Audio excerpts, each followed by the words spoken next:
I think another really good thing to do is to get into the mindset that the first 4 months of life are going to be their own separate entity. There will be a specific chapter of your life that is different than any other chapter.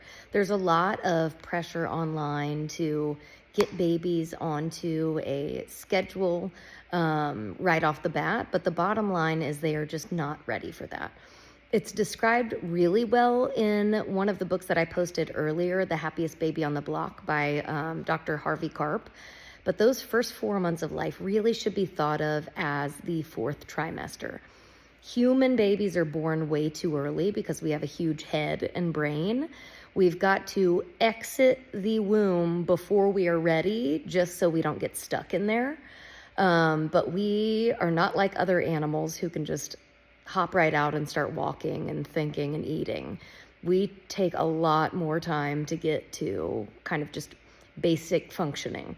So first 4 months of life should be forming a deep connection with your baby. Their brain is not developed enough to form schedules, to have habits. So just connect with them. When they call out, when they cry, they know you are there. They know that you are responding to their needs. They're forming that deep connection with you. This is my person who is going to be there when I need something.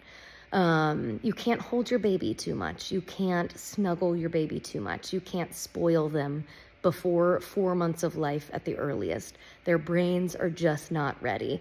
So I think being on a healthy mindset of I am doing okay and I do not need to push an agenda or a schedule until later, and I am not doing them a disservice by just following their lead for a while, I think is a really healthy way to go into those first 4 months of life.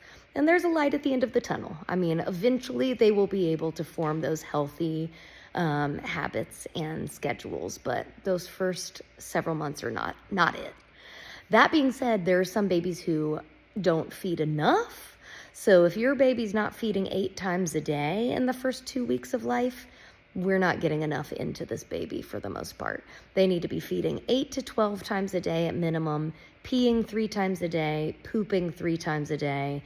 Those are all indications that we're getting enough into your baby. You'll be following up with your pediatrician pretty frequently in the beginning because we want to watch those weights and see what the input and output is. So keep track of the numbers.